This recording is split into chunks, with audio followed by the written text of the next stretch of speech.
Throughout our history, it is normal for us to develop our social relations with political figures. To some people, they represent their ideals, their shape, their form, and also their goals. Politicians has been around in history selling themselves, which is why politicians are the world's second oldest profession next to prostitutes. Okay, so making things cuter has always been a common thing in the world. We do it to celebrities, public figures, and even Hitler. In a way, it humanizes them, even the ones that are not seemingly human. And it's a normal thing to always want to humanize something. Humanization is important. It makes us understand why people are doing things, it makes us understand a bit about what they are doing and what they are doing. It makes us able to relate to them in a way that seems closer, to make us feel as if they're actually one of us, to make us feel relatable to them. And it is an important component within us humans as social creatures to be able to identify with each other. Going back to the start, making things cute and adorable is one of the easiest ways we can humanize people. And Japan is an expert in making things cute and wholesome. It is one of their ways to cope after the nightmarish events of Oppenheimer and the grave of fireflies. Being cute is part of modern Japanese society. Japanese beauty standards tend to emphasize youthful features, childlike faces, and cuter dispositions. This concept is called neoteny, and it is really big in Japan for some reason. In Japan, there are plenty of characters that are cute, innocent, and cuddly. These characters evoke a sort of instinct in us humans. When we look at something cute and cuddly, two emotional cues suddenly fire within the brain. Neuroscientists call these emotional signals hijacks because they have a way of hijacking our attention. It makes us feel more protective, vulnerable, affectionate, and I guess a bit more fuzzy. Not in a crazy sad boy needing a mummy kind of way, but more in seeing and wanting to protect and help Farina in a way. This feeling of wanting something to protect and hold dear forms the backbone of the Japanese kawaii culture. You can see this reflected in modern Japanese fashion, music, anime, and manga. The cuter it is, the stronger people develop an affection and attachment to without needing any sort of logical process. And this feeling of brain-dead but unconditional love is called it's called moe, with a French E accent on the top.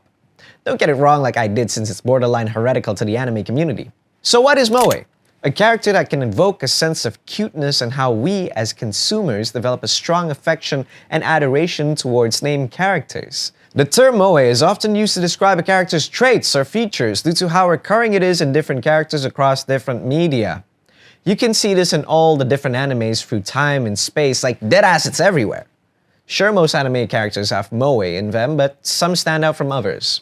Examples are Bocchi from Bocchi the Rock, Miyuki from Lucky Star, Shirke from Berserk, and Nahida or Klee from Genshin Impact. It's their cuteness and their vulnerability in their physical features, body language, and face structures that becomes their defining traits, and this is exactly what moe is. Characters have traits that evoke a sense of protection, affection, and attachment. He explains that moe characters comes to be through fan-based demands and propagations instead of a real-life reference, but one can also make the argument that Japan's obsession with moes could probably stem from Disney being a huge influence in Japanese animation. Regardless, anime and manga has a huge impact on modern pop culture due to the influence of globalization of media, and thus brought moe with it outside of Japan's borders. Growing up with anime and manga, some late millennials and Gen Zs developed a profound sentiment for all things moe. Stuff like cinema roll and chikawa tends to sell really hard in the market. But back to the nature at hand, how exactly does this have anything to do with our politics? Well, let me tell you this. Indonesians are hyper-political. We politicize everything from religion to stand-up comedians and reality show hosts. I feel like politicizing everything is a hobby for us. Makes everybody feel special and sets people apart in the world's fourth biggest country in terms of population. Especially if you live in Java, the only place that matters in Indonesia. And most of us choose not to be smart.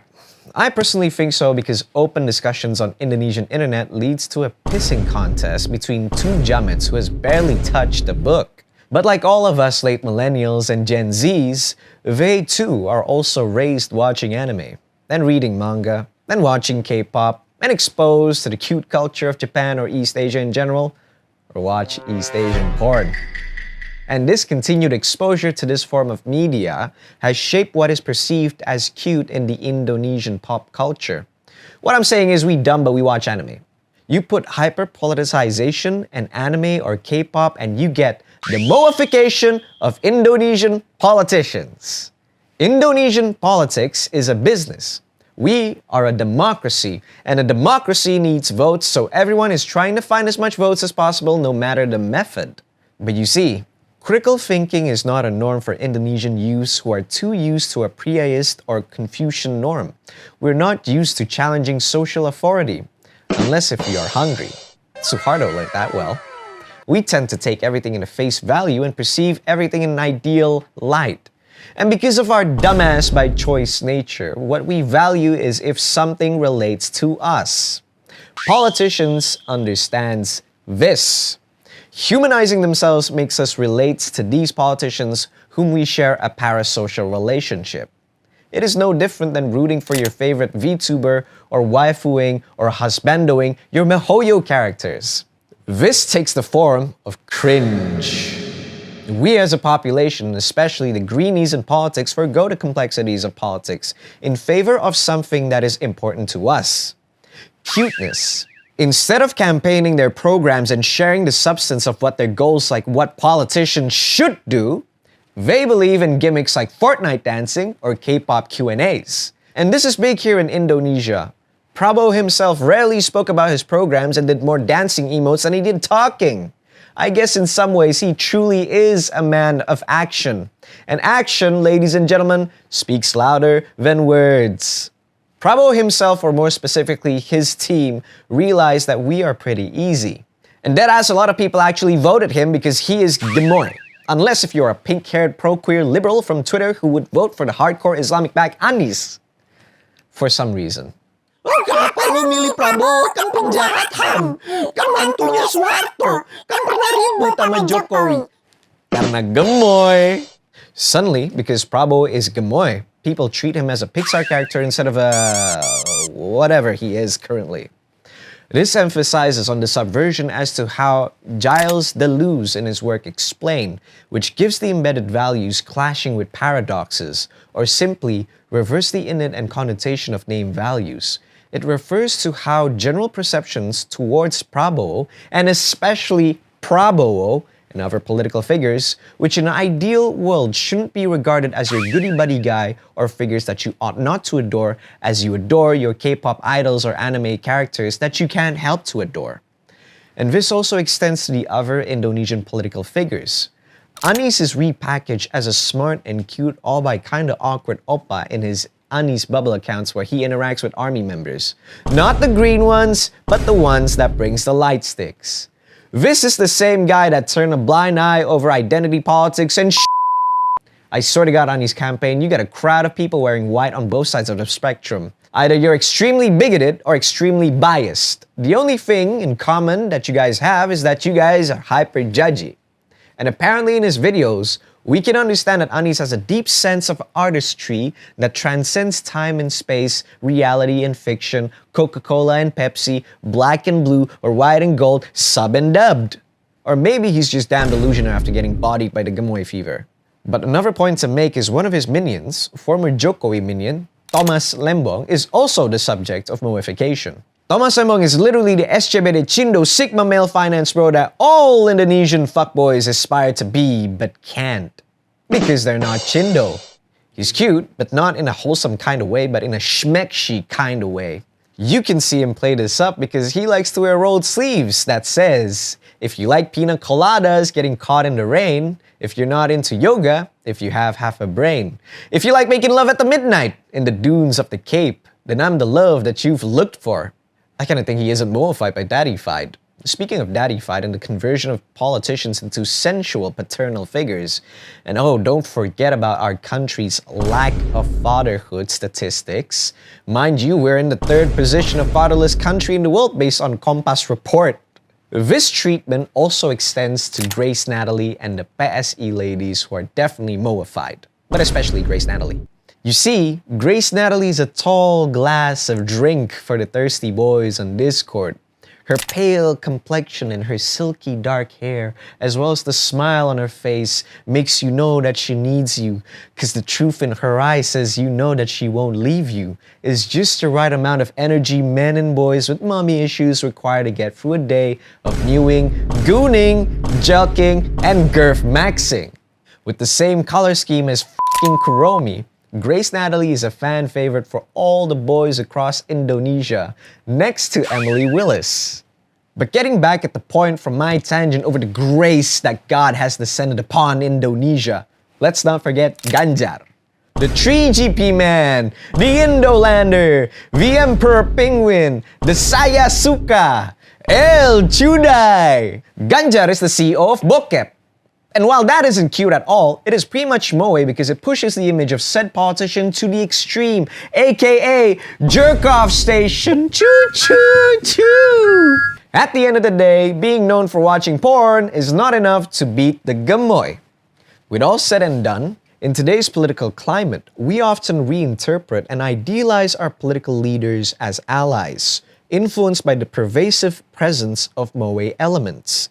This trend, akin to a contemporary political PR strategy, involves imbuing political figures with traits associated with cuteness and innocence. While Moefication can be beneficial for females, helping to counteract negative stereotypes entrenched in patriarchal and misogynistic views, applying it to our political figures is concerning. It risks diverting attention away from their actual records and actions, prioritizing superficial charm over substance. This shift towards embracing cuteness in politics may lead people to disregard the importance of policies and action, opting instead for a superficial attraction to the kawaii aesthetic. You basically can do all the wrong you do, be a war criminal, an incompetent governor, and suddenly all that goes poof because you're a cutie pie. And frankly, I think Gemoy, Anis Bubble, Chudai, and all the nonsensical moe gimmicks are a source of massive amounts of cringe. However, I realize this nonsensical stuffs only happen because currently we are living the post-irony train, and the whole post-irony train was propelled by the never-ending amount of complexities and absurdities which we have encountered for numerous occasions in this 21st century. Which is like, yeah, we may probably need to relieve our stress.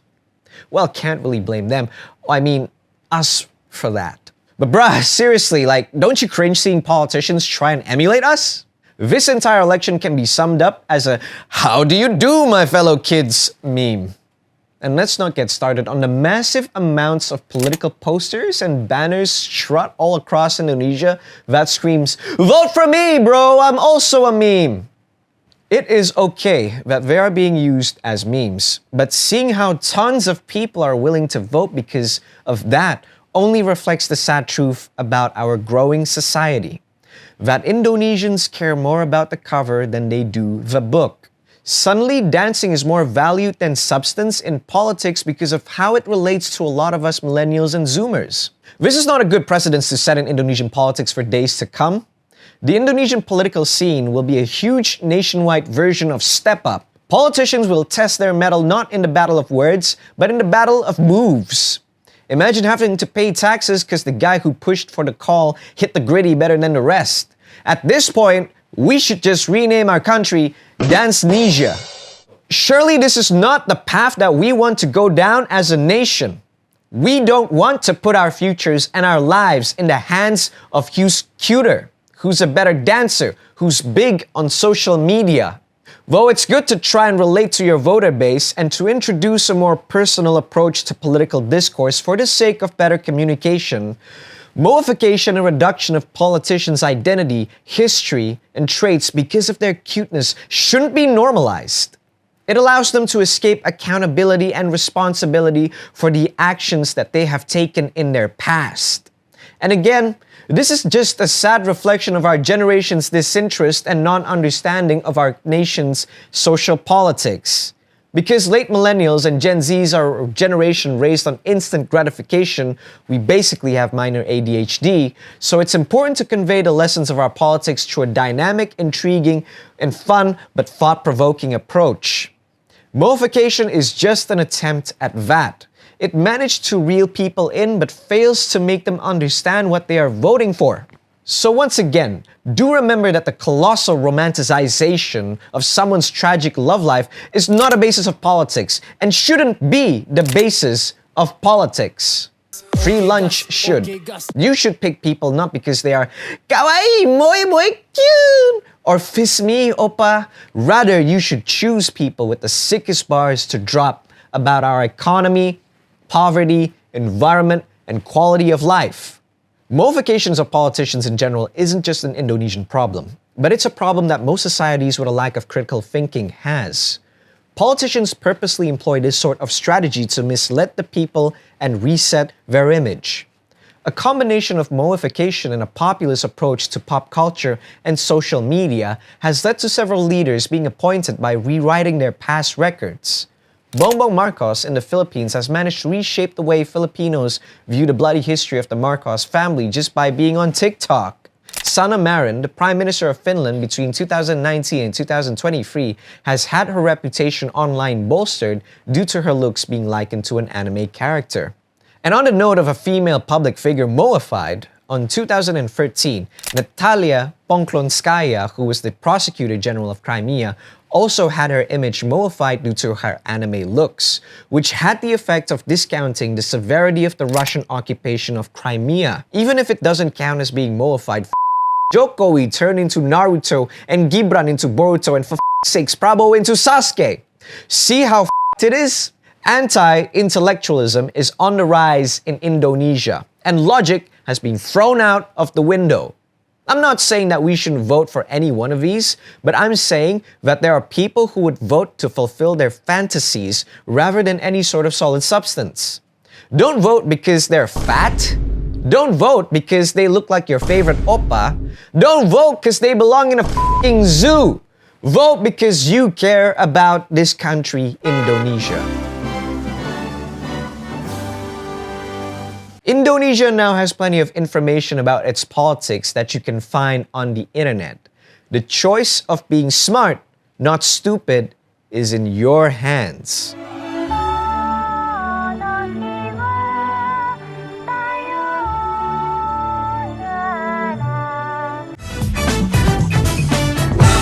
Subscribe to the Based Indonesian Show.